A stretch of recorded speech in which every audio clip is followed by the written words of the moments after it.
Hi, and thank you for tuning in to Lunch Talk with the Carters. I am your hostess, Star Carter. And I'm your host, Michael Carter. And we just come to tell you all that it is time to get the show started.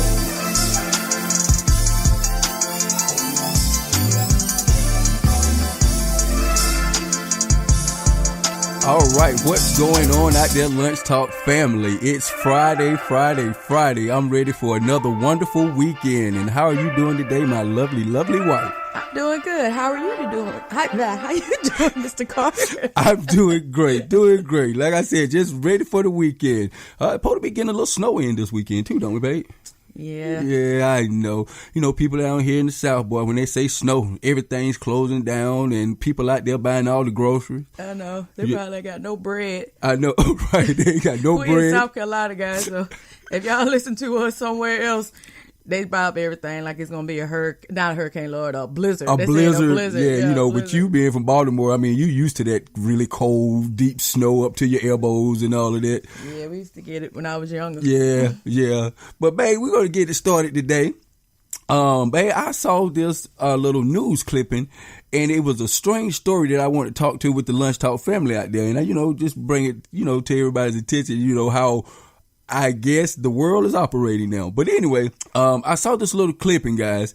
It's about this couple. I think it's in Southern California.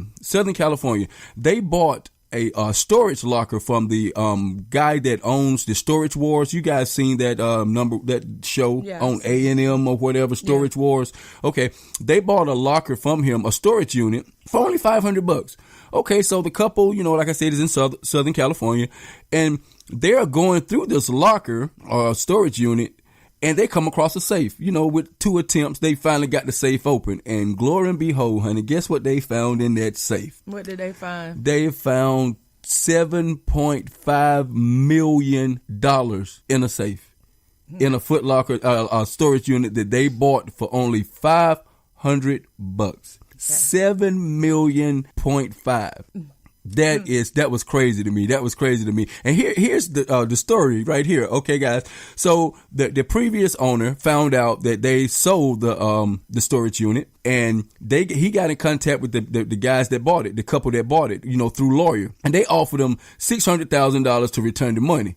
So, and you know, they was like, no, we can't do that or whatever. So the final offer that the couple that bought the unit settled for was $1.2 million. So they gave the other 6 point something back to the previous owner. Now, my question is, would you have given the money back for $1.2 million and it was $7.5 million in the locker that you bought legally? Legally, this is your money. Legally, no lawyer, nobody can't make you give it back. This is your money, $7.5 million. So, honey, would you settle for $1.2 million if you found that type of money?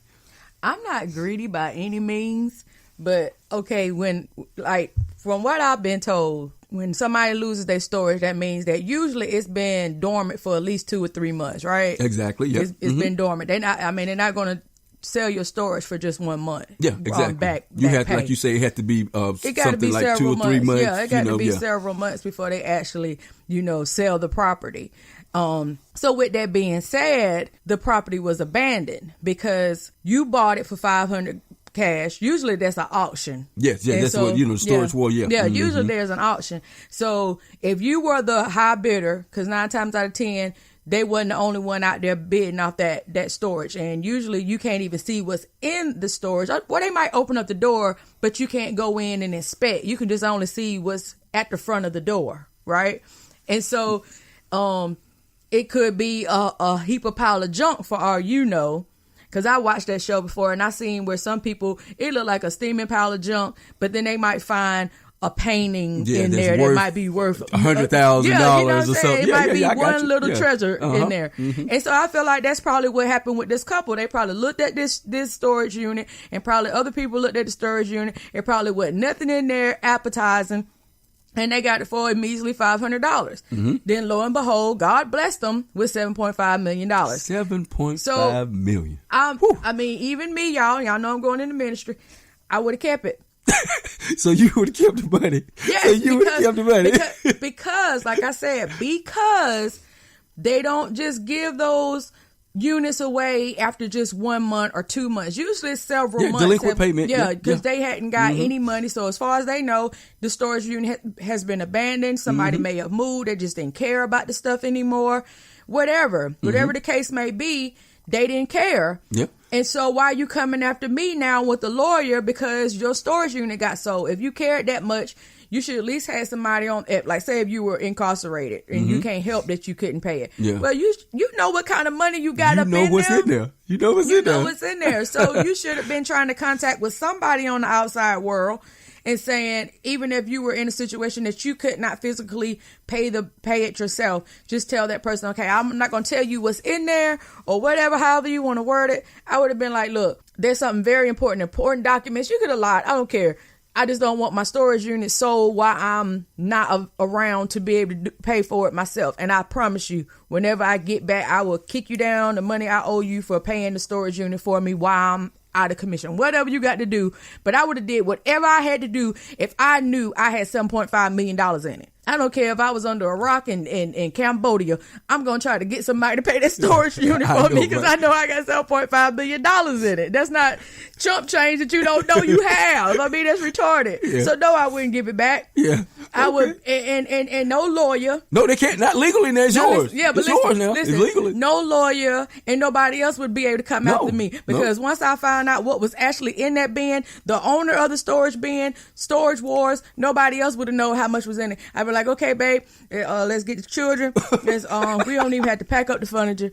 We get everything new. Everything gonna be new. Just leave the whole house. We finna have a whole new life. We're not gonna have no forwarding address. Holla at y'all. As the man said, the whole night, say, look, I ain't never coming home no more. Take it easy.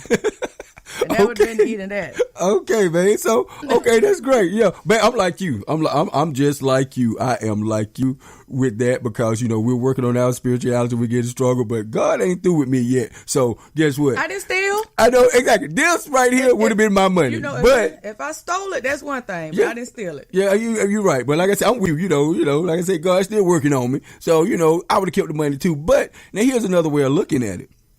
Okay, with $7.5 million that you find in a storage unit, now you have to ask yourself, what type of money is this? Why wasn't this money in a bank? So therefore, the light bulb goes off in my head and say, okay, this is mafia. This is drug dealer. This is some illegal, transactions going on here because of the fact that this money was in a storage unit and not in a bank. And like you were saying, just, make the story sounds, legit. It's like, why wasn't you paying on a storage unit that you got $7.5 million in there? Okay, so therefore it's let me know you was incarcerated, like you said, honey. Something was going on. So I would have settled for the one, put it in the, yeah, exactly. Yeah, I did something to get that money. But, I'm with my wife. I would have, tried to kept the money too. But like I said, another way you can look at it is, what type of money was this? Why wasn't it in the bank? I'd be counting it on the island. Yeah. So the couple, settled for 1.2 mil, and cause they were saying that they don't want any hassle. But those type of people, they have that type of money. I think. I wouldn't want those type of people after me. Here's the thing. That's my thing. Even though I'm saying I'm with you now, I'll probably get money too. But it's like those type of people. I'm pretty sure they have connections. They can find you, and they can, do things. I'm not putting any, nothing out there, but I'm just saying they can do things to you to make you give that money back. Listen, but check this out. When you go through all those legal channels. And because I got 11 years in banking experience, let me tell you one thing. You can't hide $7.5 million and then let it unearth and you go through the legal system like through a lawyer and all that because, like you said, why was that money not in the bank? The IRS is coming for you because they want to know why that money was not in the bank. They're going to want to know because that is money laundering. They're going to want to know why. Now, unless that person who actually owned that $7.5 million was one of them old school ones that just don't believe in banks, okay? It's still people out there that don't believe in banks. So unless you one of them ones that don't believe in banks, you got a legitimate business. You got legitimate ways to show why you would have that kind of money. Won't nobody get it at the end. Trust me. Yeah, because you're right. They're coming for you. If it's any way considered illegal, and like I said, going through the legal channels like that, it ain't gonna be that easy for them to just free that money up, because the authorities gonna want to know, well, why? Like you said, why was that money not in a secure FDIC bank or in NUCA credit union? Why wasn't that money put somewhere or some type of investment portfolio or something? It should not just been sitting in somebody's daggone storage unit. You know what I'm saying? That's crazy. So it's more to that story that they probably ain't leading on to, because like I said, I worked in banking for 11 years, so I know you got to report $10,000 in a penny. If somebody brings $10,000 in a penny in cash, they want to know. You have to report on that. That is mandatory. If not, it carries over a $250,000 fine for the financial institution if you don't report it. So I'm telling you, they don't play with that. They ain't gonna play with that at all. So if you got that type of money, and so I understand what you just said though, because it makes sense, honey. If they are the mob or whatever, and then you done got lawyers involved and all this legal stuff coming in, they're not going to bother you, because like you said, they don't want that kind of publicity saying that, okay, I've been laundering $7.5 million. Because like you said, nobody's going to get it, because they're going to have to owe half of that in taxes or whatever. You're right. Absolutely. Yeah, exactly. All right. So they're not going to get all that money, because when you go through the legal channel, I'm like, okay, so why wasn't that money in a bank or some type of financial institution? So you got to show me why. Exactly. You know what I'm saying? So that's what I'm saying. I'll just take that money, and me and my family, we be gone. I wouldn't tell nobody. All right, guys. All right. So that's the first. Look. Don't take my advice. I'm just saying what I would do if it were me. I feel like, thank you, Jesus. That was a blessing for the Lord, because He know I needed it, and I'm just gonna keep my mouth shut. And I see y'all on some island.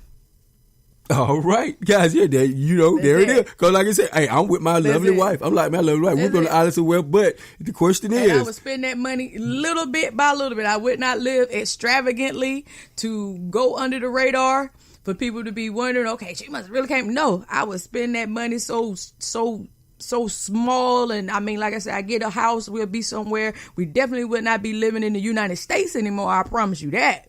That money would be in an offshore account somewhere in Switzerland. I promise you. I promise you that. Where they ain't going to eat it up in taxes. Because the United States going to eat it up in taxes. I promise you. Oh, yeah. They're going to get it in Texas. All right. So what we going to talk about today? That was just our little news. I like that. That was cool. Yeah, so $7.5 million. If you find it in a locker, storage unit that you bought legally, would you give the money back for $1.2 million? Hey, hit us up, let us know. So, No. No? Okay. My answer will never change. Okay.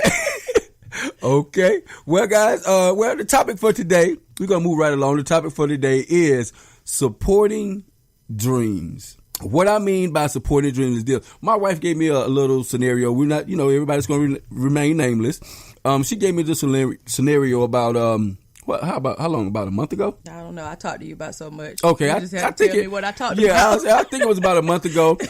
This person she knows, one of her friends, well, not friends, but associates, had a job opportunity in another city. Okay. And she was in a committed relationship. I don't know if she was married or not, but she was in a committed relationship. Okay. Not married. Okay. I know you're talking about now. Yeah. Okay. She was in a committed relationship, and she had an opportunity out of the city, not out of state, but out of the city. Okay. Out of state. Okay. Mm-hmm. Out of state. Mm-hmm. And her boyfriend had built his, career here and where he is. Okay. And she was saying that if her boyfriend or fiance or whatever it is, boyfriend, okay, didn't get on board with her moving and, following her dream in this another state, that, hey, whatever, he can stay here. He can stay here where he is, So my question is this, guys, supporting dreams. Would you willing to uproot yourself from a comfortable career that you built where you guys are to move for opportunity for your mate or boyfriend or girlfriend, whatever the case may be, can do better for themselves?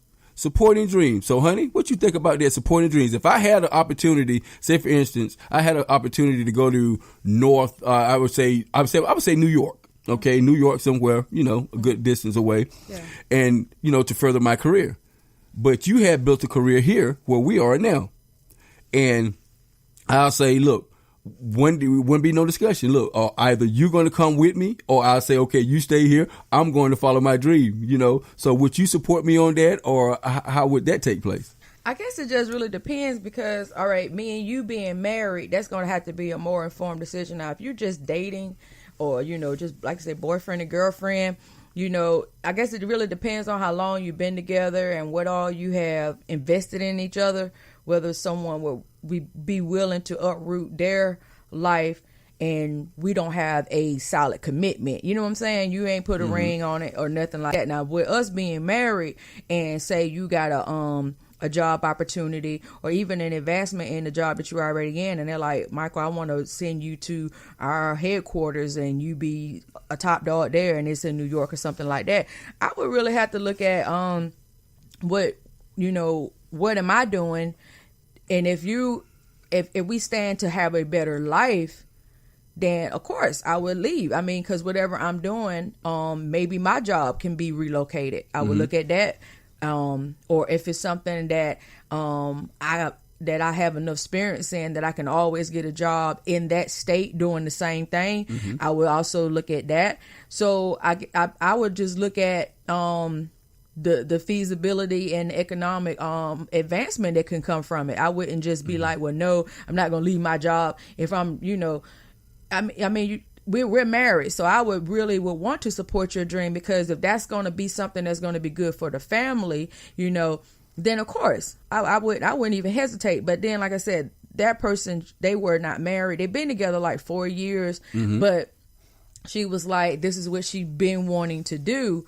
And he is a country guy. We live here in South Carolina. He's a country guy, and they would have been moving to another state, into a actual major metropolitan city. And she didn't think that he would actually want to live in a major metropolitan area. So that's the reason why when she confided in me and talked to me about it, she was like, well, I don't care if he want to go or not. This is a major opportunity for me. I'm not going to let him hold me back.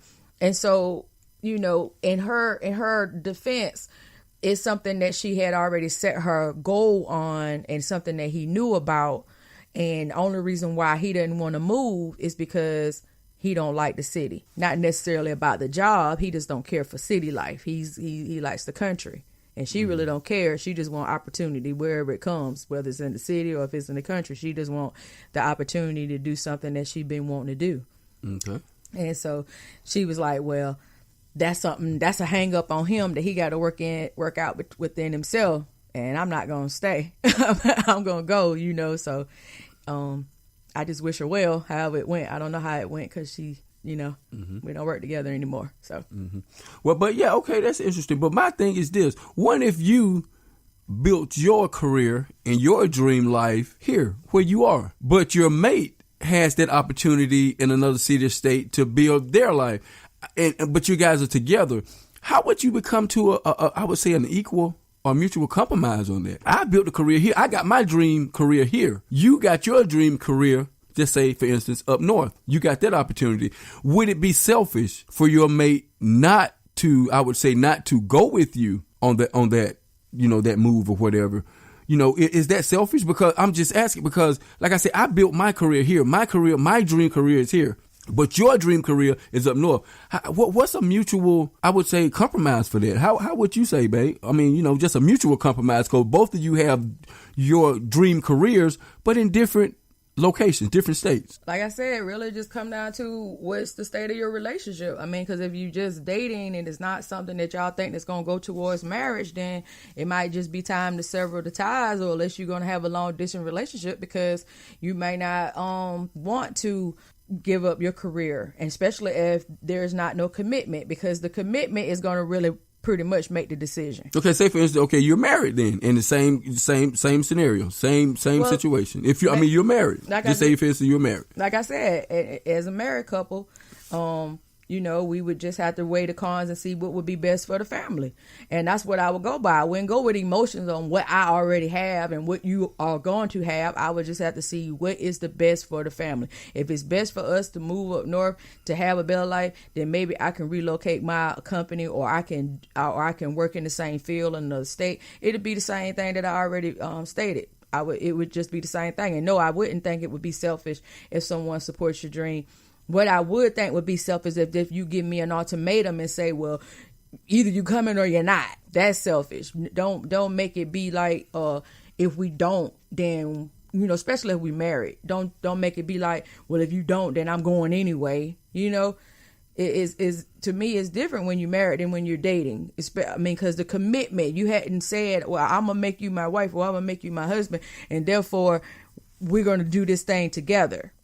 See, that's what's going to, the level of the relationship to me is going to determine whether or not you're willing to support this person's dream that is in another state, or, whatever. It just, or invest in their dream. It's going to determine the level of relationship, because some people wants you to invest in their dream, or work, or let them not work and you work.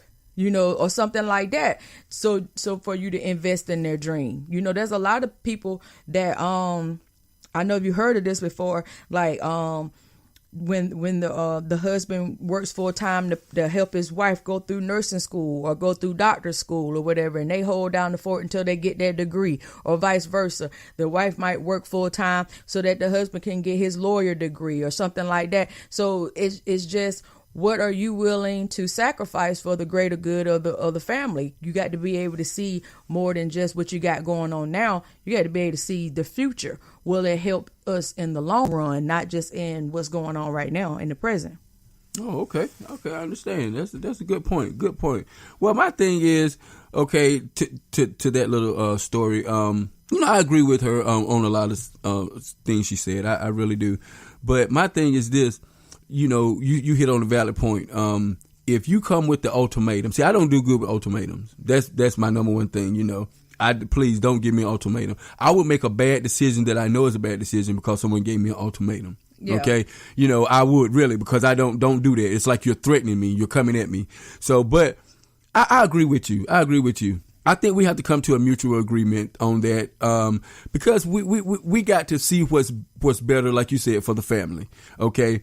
By me supporting your dreams and giving up mine, and coming with you, it has to be financial stability for me, because hey, now I'm not throwing it out there. I'm just being real. Some people are not good. Some people their intentions are not good.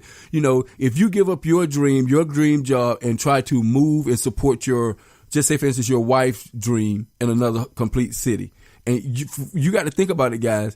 You're jobless now. You're jobless. You depending on your wife, this lady, you're depending on her, and when some people get that type of, I would say, I don't want to say it like that, but I'm going to say it anyway, power over you, attitude change and problems could arouse. Not saying it will, guys. I'm not being a negative Nelly. Okay. Not saying it will, but a lot of things you got to think about.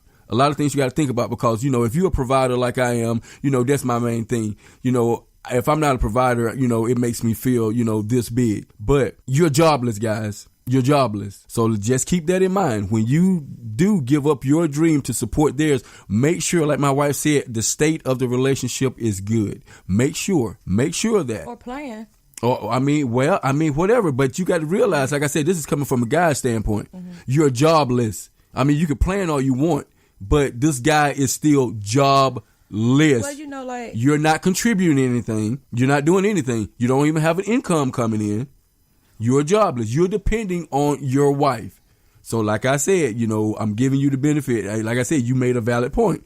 Make sure your relationship is strong. No nifs and riffs, because trust me, when the person that makes the money is in control. Hey, I'm just putting it out there. This is real life topics. This is stuff that happens. This is lunch top of the car. This is what we talk about. That person gets that type of control. Hey, if you got a rift there, things could get a lot ugly. Mm-hmm. I feel like, though, if in the case of the girl I used to work with and her taking another job in another state, I feel like if the guy wanted to support her And usually, when you move into to another state to relocate, the company usually can pay for your relocation expenses if they really want you there. So I feel like if you let the company know, okay, yeah, I want to take the job. If it's like you say, if it's all the way in New York, I want to take the job. And your husband, or in her case it was her that was wanting to take another job, and so if her boyfriend wanted to support her, then maybe he should start looking for a job there, because he knows that he's going to support her and move there. And then maybe it won't be just the one income. He maybe can just go ahead and start looking for an opportunity there. Or if it's something that he's already, like say he works for, just for instance, say he works for Walmart. There's Walmarts everywhere. So maybe he can move his job from that Walmart to another Walmart that's in the area where they're going to be living at. Maybe they got an opportunity there. So I feel like you can also plan for these things too, the best that you can. And, but if you you can't plan for something that just come tomorrow. If you get your opportunity tomorrow, how can you plan for that? But like I said, usually, like say if like say for instance, if your job say come to you today and they're like, Michael, we really got this great opportunity for you in New York, right? And we really would like for you to go up there to New York. And you'd be like, and they tell you, most time they know you have to pack up your life. They know that. So they're not going to, 9 times out of 10, if anything, you may have to go and maybe meet with executives or something like that. But then you'll probably be in transition for a couple of months. You may have to fly out, fly up there or something like that.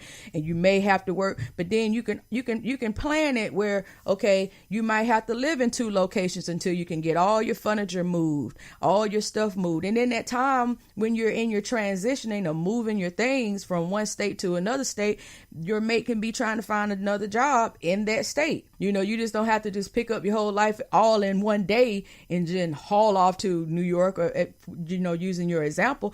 Usually when it's a relocation type of thing, you have enough time to be able to get all your affairs in order, because any company should know that it's going to take you a while to get everything that you need to get settled, especially if you got kids. You have to enroll them in new schools. You would have to do a whole lot. It wouldn't just be, okay, one day you got a new opportunity and now the next day you moving out. No, usually it takes a while because of the transition that has to come into play. It's usually not like a wham bam.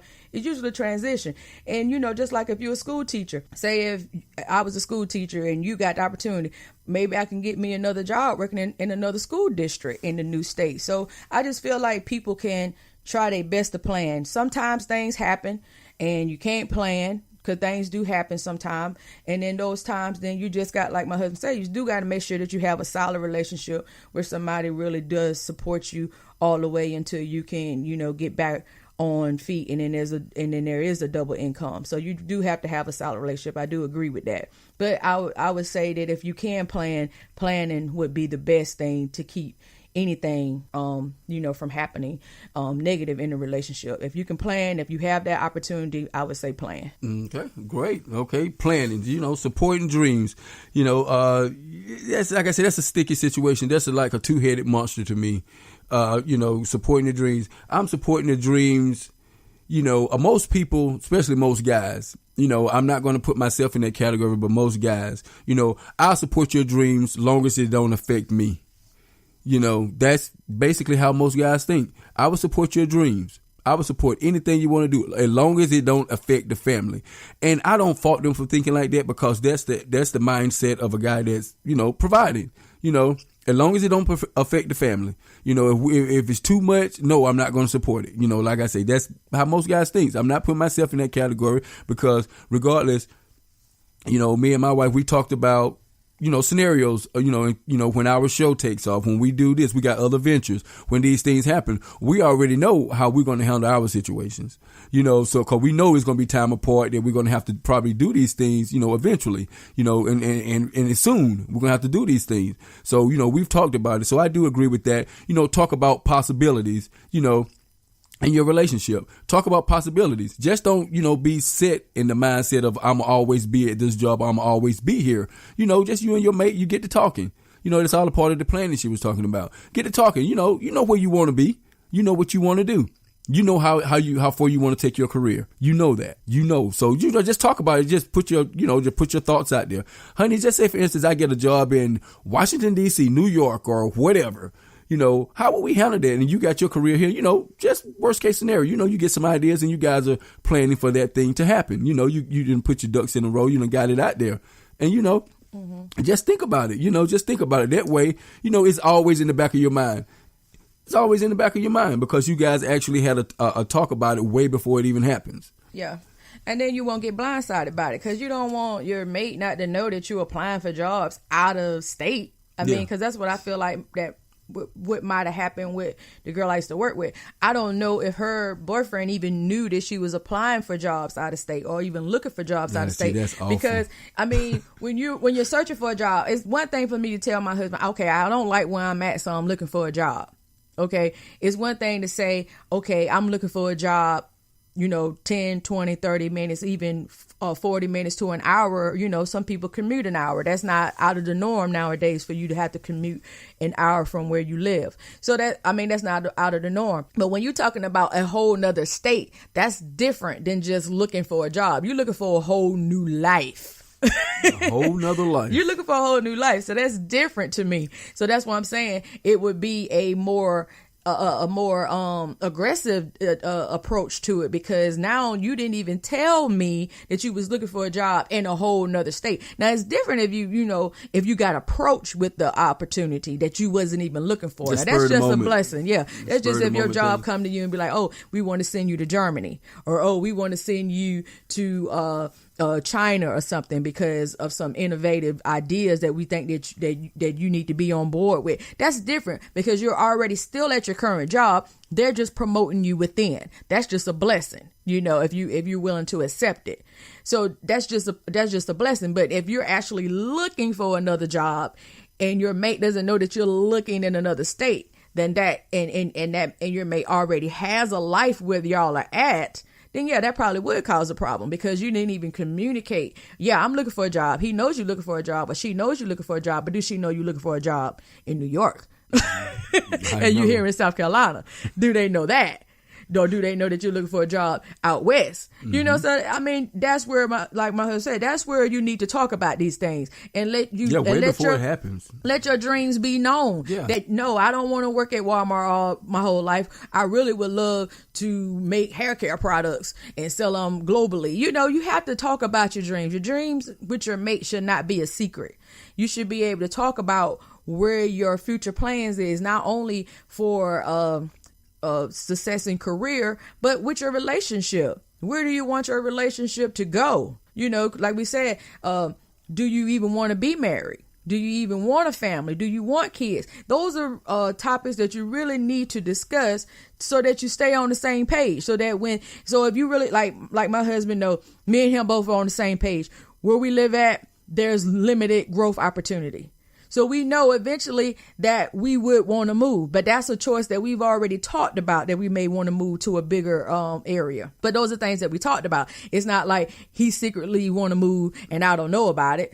We both know that this is not an area that we don't feel like if we want to take this, our dreams to a bigger level, we don't know if this would be the area that we would be able to do it in eventually. And we can start here, but we don't know if this is going to help it to go and grow as big as we would like to, so, but that's the conversation that we had. And that's the conversation that you all need to have when you're discussing your dreams. And then your mate may not be, looking crazy. You're planning when you talk about your dreams and your goals, where you want to be at in 2, 5 to 10 years. Where do you see your life together? Or do you even see your life together with that person? Mm-hmm. That's great. That is absolutely right. So, guys, we're talking about today on Lunch Talk Show, Lunch Talk with the Carters, supporting dreams.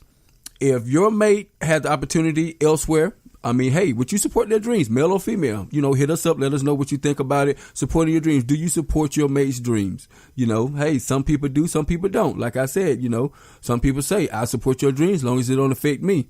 But if it does affect me, we got a little conflict there. So supporting dreams, guys, hit us up on @lunchtalkshow@gmail.com and hit us up and let us know what you think about it. All right. Thank you so much for that wonderful topic, babe. And as always, we appreciate you all listening to the show. Whenever y'all listen to the show on Radio Public, you are financially supporting the show, and we always appreciate that. You can check us out on iTunes, Google Podcasts, iHeartRadio, Spotify, and a whole list of other ones. Just make sure that you check us out. Thank you so much. Also, guys, don't forget, we still have the What God Joined Together t-shirts. You can go to our Facebook page and click on the link, and it'll take you to Amazon. They're $19.99 in all sizes, and they are female and male shirts. They're not unisex shirts. So if you don't want a shirt that has a man cut at the neck, like some of the women don't like that, it is a female shirt. So it's not a unisex shirt. So make sure that you go check it out. Okay. All right, baby. Got anything else? Yeah, one more thing, our Lunch Talk fans out there, our listeners. I just want to say, give shouts out to my baby. She did her first ministry. What day that was she did your first ministry? Oh, December the 4th. December 4th. She did her first ministry. She got it on YouTube. She got it on her webpage. It's with Her Worship at njc.com. So if you go to Her Worship njc.com and check it out, it is a women's ministry that is very near and dear to my heart. So, and it's also on Instagram. It's also on Twitter. It's also on Facebook. It's just Her Worship NJC, and NJC stands for In Jesus Christ. So thank you guys again for tuning in. My husband had to run off, so we really do appreciate it. You all have a great weekend. Peace.